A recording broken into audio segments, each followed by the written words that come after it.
तो क्या नतीजों से पहले ही अपनी हार मान रहे कुमार विश्वास? क्या समझते हैं आप?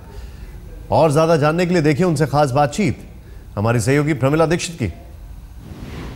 जनता ने अपना फैसला दे दिया और अगर एग्जिट पोल की माने उस पर यकीन करें तो काफ़ी हद तक ये साफ है कि एनडीए की सरकार बन रही है। हमारे साथ आम आदमी पार्टी के नेता कुमार विश्वास हैं। डॉक्टर साहब, आम आदमी पार्टी चूँकि लोकसभा में पहली बार थी तो खोने को बहुत कुछ नहीं था, लेकिन पाने को बहुत कुछ था। लगता है जो नतीजे हैं उसको देख कर कि कुछ नहीं हाथ लगा।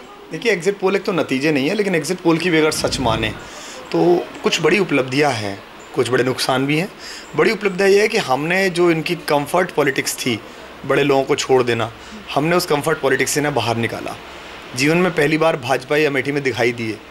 आज तक कभी वहाँ अडवाणी जी और इन सब की रैलियाँ नहीं होती थी। पिछले 2 बार से वो किसी आदमी को उतार देते थे जिसको 25,000 वोट मिलती थी, और राहुल गांधी 3.5 लाख वोट से जीत जाते थे।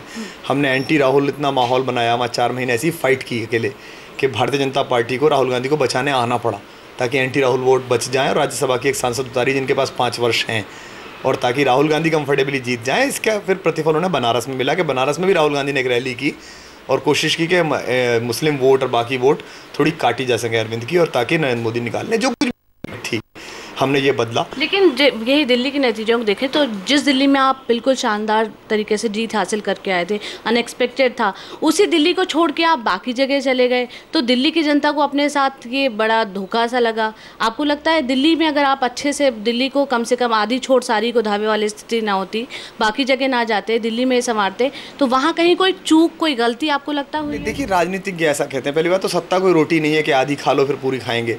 हम राजनीति बदलने आए थे, हमने राजनीति बदली, हमने बहुत सारे मानक स्थापित किए।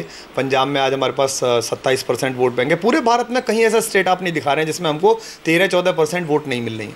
ये अपने आप में बहुत बड़ी उपलब्धि है। आप कहते हैं गलतियां हुई हैं क्योंकि अभी नए लोग हैं राजनीति में, तो लोकसभा इतना का चुनाव है तो नए लोग चुनकर आ जाते हैं। आपको लगता है कि उस लेवल पर अभी आप सब लोग राजनीति करने के लिए तैयार हैं? आम आदमी पार्टी जिन लोगों को उम्मीदवार बना रही है, मैं तो ये मानता हूँ कि राहुल गांधी जैसा व्यक्ति वहाँ पर पहुँचे जो पुराना है, और उसकी जगह मैं पहुंचूं तो मैं ज़्यादा ठीक हूं। कम से कम मैं बेईमान तो नहीं हूं।